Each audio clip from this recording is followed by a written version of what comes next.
The fluorescent lights above me buzz with that familiar electric hum, casting harsh shadows across the hospital break room where I sit hunched over my third cup of coffee. My scrubs stick to my skin, 12 hours into a 14-hour shift, and the fabric feels like it's become part of me. The coffee tastes like burnt hope, but I drink it anyway because staying awake matters more than taste when you're running on fumes and desperation. My phone vibrates against the plastic table. Another text from the landlord. I don't need to read it to know what it says, the same thing it's said for the past 3 weeks. Rent. Now. Or eviction. I close my eyes and let the exhaustion wash over me. When did everything become so hard? When did every day turn into a battle just to stay afloat? The break room door swings open, and Sarah, my fellow night shift nurse, slides into the chair across from me. Her eyes are puffy, mascara smudged beneath her lower lashes, but she's smiling that practiced smile we all perfect in this job, the one that says everything's fine when nothing is. Rough night, she asks, though we both know it's not really a question. Mrs. Peterson in 304 is asking for her husband again. I rub my temples where a headache has been building for hours. He's been dead for 6 months, but every night she wakes up confused, wondering where he went. Sarah nods. We've all been there, caught between honesty and kindness, watching people lose pieces of themselves while we pretend we can fix what's broken. At least she has good days, Sarah offers. Remember Mr. Hayes? Never recognized his own daughter, not once in the 3 years he was here. I remember. I remember them all, the faces that haunt my dreams, the families that crumble under the weight of medical bills and impossible choices. Like the Johnsons, who had to choose between their daughter's cancer treatment and keeping their house. Or Mrs. Chen, who rationed her insulin because she couldn't afford both medication and groceries. Just like I'm rationing everything now. The coffee churns in my empty stomach. When was the last time I ate something that wasn't from a vending machine? When was the last time I bought groceries without calculating every penny, putting back the things I wanted for the things I needed? If you're finding yourself nodding along, feeling like you understand this struggle, you're not alone. Sometimes our stories intersect in ways we never expect, and I promise you, this is just the beginning of something that will change everything you thought you knew about hope. My phone buzzes again. This time it's Mom, and my heart sinks before I even swipe to answer. Honey, I hate to call you at work, but... How much, Mom? The words come out sharper than I intend, but I'm too tired to soften them. It's just until next week. The doctor wants to run more tests, and insurance is being difficult. I lean back in the plastic chair and stare at the water-stained ceiling tiles. Mom's been fighting her own battle for 2 years now, lupus that came out of nowhere, medications that cost more than most people's rent, specialists who speak in medical jargon that translates to expensive in every language. I'll figure something out, I tell her, though I have no idea what that something will be. You don't have to. Mom. I soften my voice. I'll figure it out. But as I hang up, the walls of the break room seem to close in. I pull up my banking app, already knowing what I'll see. -$47. The overdraft fees have been piling up like autumn leaves, and I've been too afraid to count them. Sarah's hand touches mine across the table. You okay? I want to tell her everything. About the eviction notice. About Mom's medical bills. About the credit cards maxed out and the student loans that follow me like ghosts. About how I chose nursing because I wanted to help people, only to discover that helping others doesn't always mean you can help yourself. Instead, I nod. Just tired. She doesn't believe me, but she doesn't push. That's the thing about working in a place where everyone's fighting their own battles, you learn to recognize the signs of someone drowning, and you learn when to throw a life preserver and when to just sit quietly in the water beside them. The rest of my shift passes in a blur of medication rounds and vital signs, of holding hands with people who are scared and reassuring families who are exhausted. Mrs. Peterson asks for her husband twice more, and each time I tell her he's just stepped out, that he'll be back soon. The lie tastes bitter, but her smile when she hears it makes it worth the aftertaste. Dawn is breaking as I finally clock out, painting the sky in shades of pink and gold that would be beautiful if I wasn't too tired to appreciate them. The parking lot is nearly empty, just a few cars scattered like abandoned thoughts. Mine is the rusty Honda in the corner, the one with the dent in the passenger door and the check engine light that's been on for so long I've started to think of it as a decorative feature. I sit in the driver's seat for a moment before turning the key, letting the silence wrap around me. Through the windshield, I can see the town stretching out below, rows of houses with front porches that sag under the weight of broken dreams, shops with for-lease signs that have been there so long they've become part of the landscape. Millbrook used to be different. When I was little, Main Street bustled with activity. Henderson's Hardware stayed open until 7, Mrs. Murphy's Bakery filled the morning air with the scent of fresh bread, and the movie theater showed double features on Friday nights. Now Henderson's is a Dollar General, the bakery is a payday loan office, and the movie theater's marquee advertises the services of a tax attorney. But people still live here. People still need help, still get sick, still hope for better days. That's why I stayed after nursing school instead of moving to the city like my classmates. That's why I choose this broken place over the promise of something easier. Even when it's breaking me in return. The engine turns over on the third try, and I pull out of the parking lot just as the morning shift nurses are arriving. I wave to Jenny, who's been here longer than anyone, and she waves back with the tired smile of someone who understands that we're all just doing the best we can. The drive home takes me through the heart of town, past the empty lots where businesses used to thrive and the houses where families used to grow. I pass the elementary school where I learned to read, now surrounded by a chain-link fence and weeds that grow up through cracks in the asphalt playground. My apartment building sits on Elm Street like a tired old man who's forgotten how to stand up straight. The brick is the color of dried blood, and half the windows have been replaced with plywood. My unit is on the second floor, up a staircase that creaks with every step and down a hallway that smells like boiled cabbage and broken dreams. The eviction notice is still taped to my door, fluttering in the morning breeze like a surrender flag. I tear it down and unlock the door, stepping into the small space that's been home for 3 years. It's not much, a studio with a kitchenette that's too small for cooking and a bathroom where the shower only works if you hold the handle just right.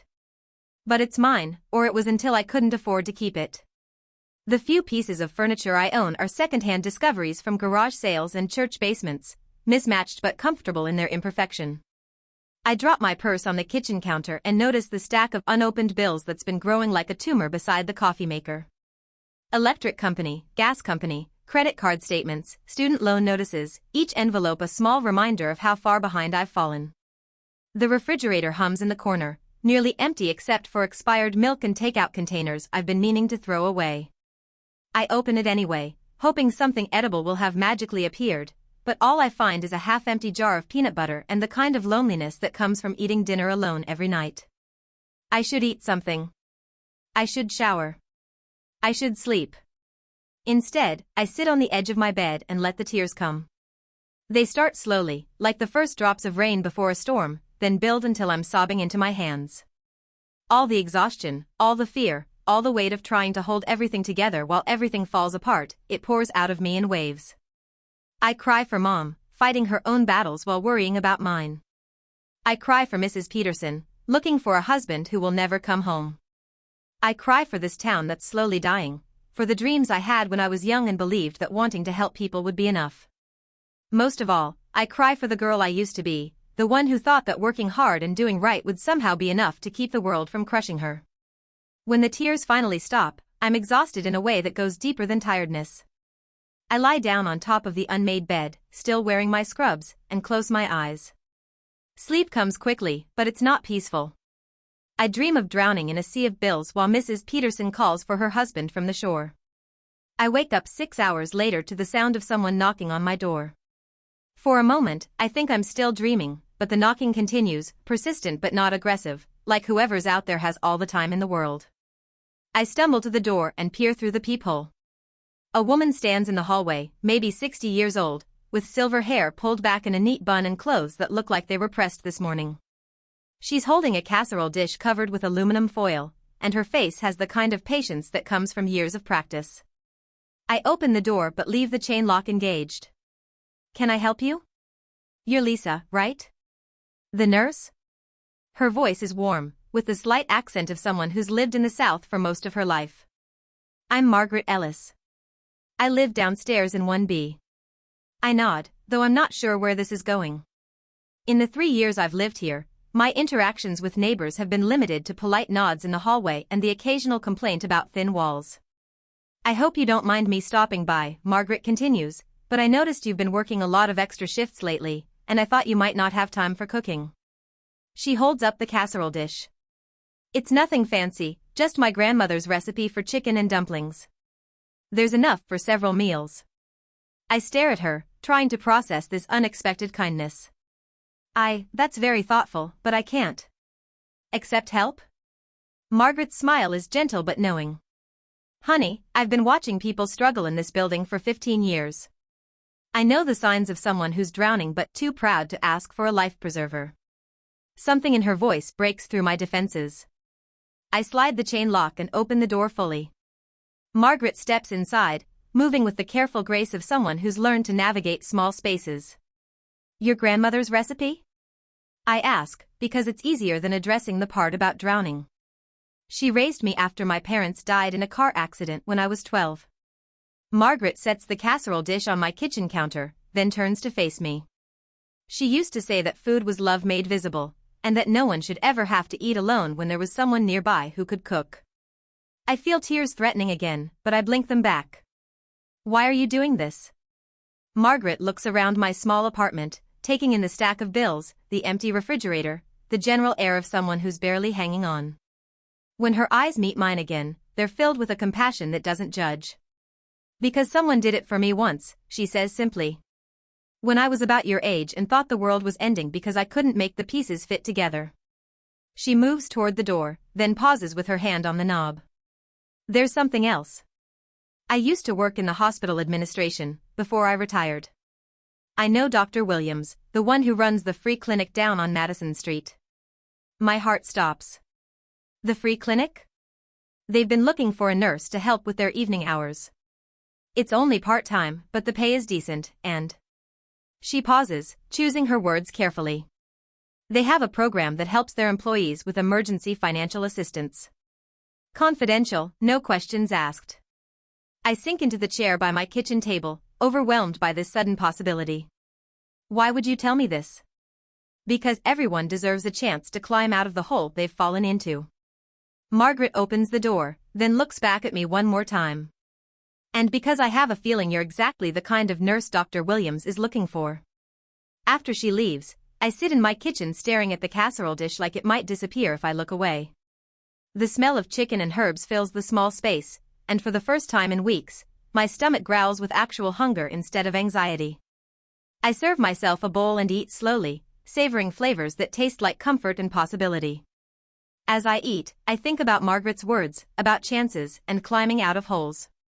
About the free clinic I've driven past a dozen times but never really noticed. That evening, after I've called the clinic and scheduled an interview for the next day, I sit on my fire escape watching the sun set over Millbrook.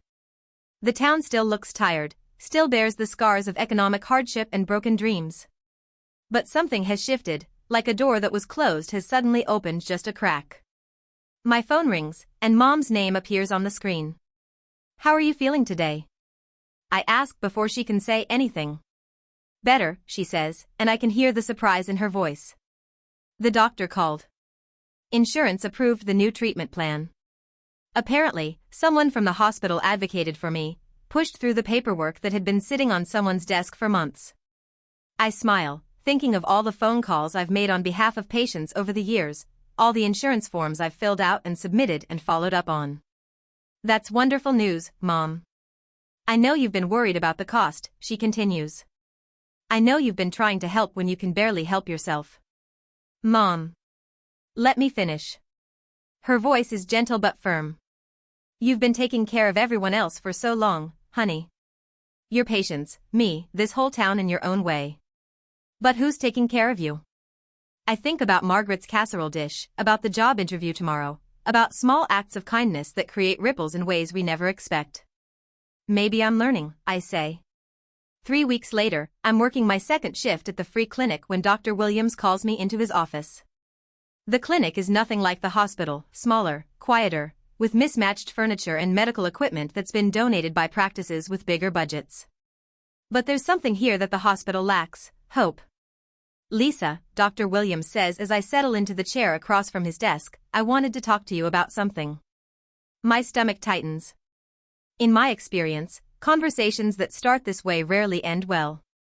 You know we've been applying for grants to expand our services, he continues. We got word today that the state approved our application for funding to start a mobile clinic unit. I nod, not sure where this is going. The thing is, we need someone to coordinate the program.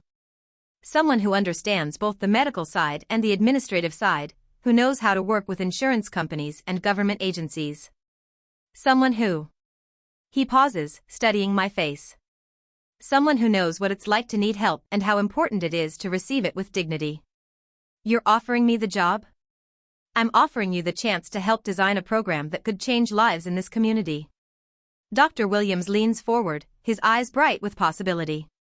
The mobile unit would bring medical care directly to people who can't get to us, elderly residents, single parents, people working multiple jobs who can't take time off during regular hours. It would be your program, Lisa. Your vision. I think about Mrs. Peterson, about all the patients I've watched struggle with impossible choices between health and financial survival. I think about Mom, fighting her battles while worrying about mine. I think about Margaret, who saw someone drowning and threw a life preserver without being asked. What would it pay? I ask, because hope is wonderful but rent is still due. Dr. Williams slides a paper across the desk.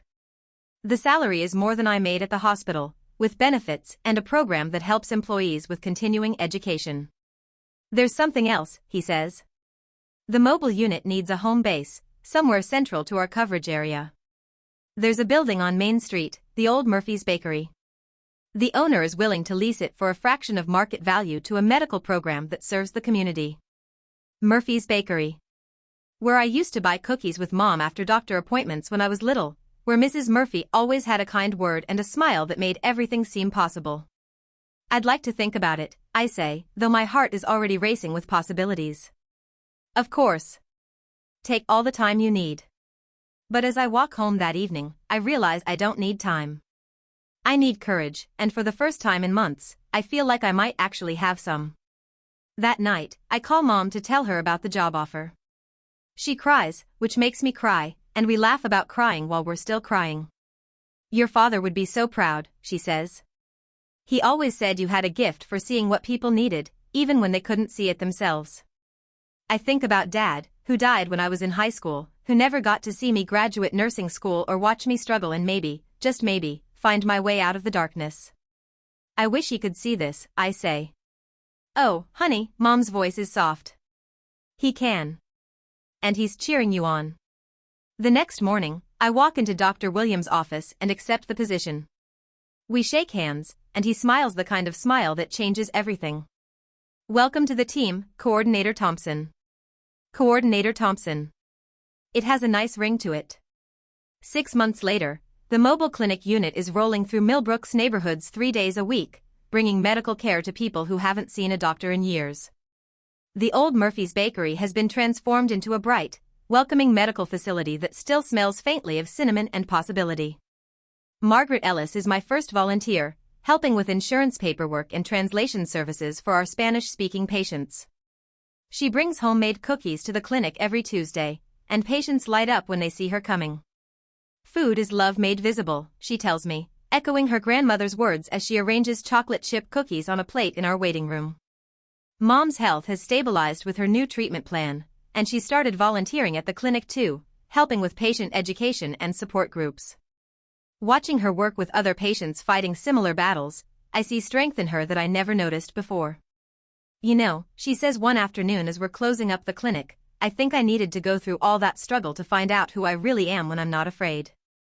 I understand what she means. The woman I am now, the coordinator, the advocate, the person who helps design programs that change lives, she was always there, buried under fear and exhaustion and the weight of trying to survive. But sometimes you have to lose everything to discover what you're really made of. On a Tuesday evening in late fall, I'm working late at the clinic when I hear a knock at the door. Through the glass, I can see a young woman holding a small child, both of them soaked from the rain that's been falling steadily all day. I open the door, and the woman looks up at me with eyes that are desperate and hopeful and scared all at once. Are you still open? She asks.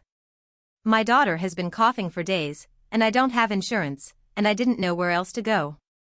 I step aside to let them in, noting the way the mother protects her child from the rain, the careful way she speaks, the pride mixed with desperation in her voice. I recognize all of it because I've been there, in different circumstances but with the same feelings. You're in exactly the right place, I tell her, leading them to an examination room. Let's take a look at this little one and see what we can do.